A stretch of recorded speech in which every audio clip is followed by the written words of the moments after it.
There are names best left unspoken, symbols best left unseen, and truths that burn the mind more than fire ever could. But what if I told you that hidden within history's most secret orders lies a figure older than Satan, more misunderstood than any god or demon, a horned idol, a being of sacred balance and terrifying contradiction. Whispers of its worship shattered empires, ignited inquisitions, and still echo in the dark corridors of forbidden texts. Tonight, we unveil the legend of Baphomet, the torchbearer, the god of opposites, the guardian at the edge of truth and madness. If ancient mysteries, dark mythology, and secret histories intrigue you, subscribe now. This is only the beginning. And to celebrate our growing fellowship of seekers, every subscriber this month is entered into an exclusive giveaway: original scans of ancient maps and forgotten grimoires. And for one lucky winner, the latest Samsung Galaxy S25 Ultra and Samsung Galaxy Book 5 Pro to research your own path into the shadows. Knowledge has a price, but for some, the door has already begun to open. Now, draw the curtains, light a candle, and listen closely. Because once you hear the true story of Baphomet, you can never unhear it. ACT War, the Accusation. In the year of our Lord 1307, on an October morning thick with fog, the King of France gave a single blasphemous order: arrest every Knight Templar in the realm. Their sin? Worshipping a devil with a goat's head? His name was Baphomet. The Templars had returned from the East years before, wealthy, changed, and secretive. Whispers followed them like shadows. Rumors of strange rites, held under moonlight, of black idols kissed in the dark, of a name spoken only in breathless silence. Baphomet. They bowed to him, fed him fire and oil, and he gave them knowledge not meant for men. But I found something different. In an abbey's sealed archive, beneath stone floors warped by time, I discovered a codex no one had opened in centuries. Its pages were scorched, the ink faded, but the seal was unmistakable: two serpents entwined, crowned by a torch. Within its pages, the name Baphomet was not cursed. It was revered. Not a demon, but a keeper, a symbol of balance, male and female, angel and beast, light and shadow. The Templars, it said, had found the figure carved into a wall beneath the ruins of an older temple in Jerusalem. The figure had eyes like burning suns and arms pointing, one to the heavens, one to the abyss. They did not invent Baphomet. They uncovered it, and they feared that if the Church knew the truth, that heaven and hell are not enemies but mirrors, the world would collapse into chaos. So the Order hid it, worshipped in silence, until silence was no longer. Enough. On March 18, 1314, Grandmaster Jacques de Molay was burned alive in Paris. His final words were not for salvation, they were a curse. And I swear on everything I know. As the flames consumed him, someone in the crowd saw a figure, standing behind the fire, not man, not beast, horned, watching, smiling. That was the first time I saw his name, not in a church record or an inquisitor's notes, but in something older, a prayer not to a demon, but to a god forgotten. Act 2. The Philosopher's Idol. Centuries passed. The Templars were gone, burned, dissolved, buried beneath the weight of history, but some symbols do not die. In the year 1854, Paris buzzed with whispers of the strange and the arcane. Spiritualism bloomed, hidden societies flourished behind velvet curtains, and in a small room above a dusty bookshop, a man named Alphonse Louis Constant, better known by his adopted name, Eliphas Lévy, began to dream.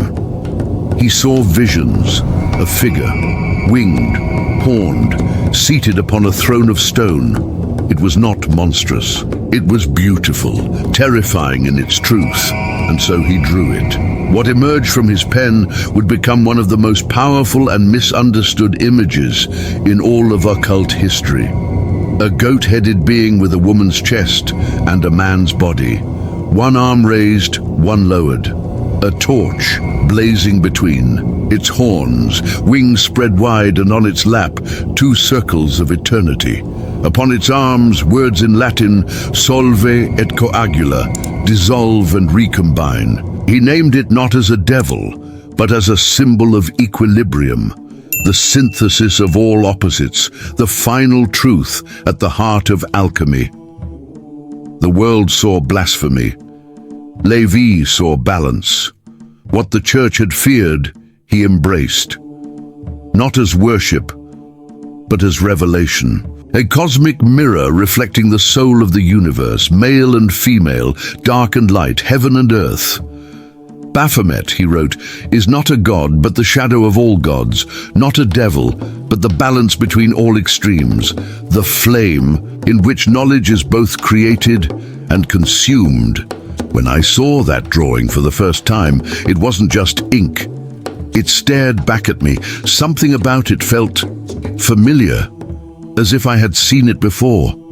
Not in a book, but in a dream. I'd forgotten. Levi died in 1875. He never claimed to have created Baphomet. He only gave it form. And soon, secret societies, the Hermetic Order of the Golden Dawn, the Freemasons, the Rosicrucians, began to adopt the image in silence. It was no longer heresy. It was knowledge, sacred, forbidden, hidden again. But symbols are not meant to be caged. They do not sleep forever. Act 3, the archive below. The world forgot, as it always does. In a time of algorithms and satellites, we believed we had mapped everything, measured every truth, named every god. But some things remain hidden, not because they are lost, but because they choose to be. I didn't find Baphomet in a temple or an ancient ruin. I found him beneath a church in Prague.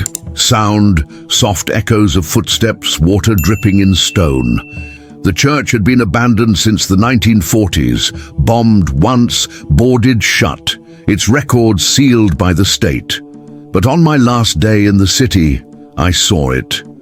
A symbol carved above a rusted daughter behind the crumbling nave, 2 serpents, a torch between them. Inside was dust and silence, and then stairs, spiraling down into cold earth. My flashlight flickered as I descended. 15 steps, then 20, then a chamber.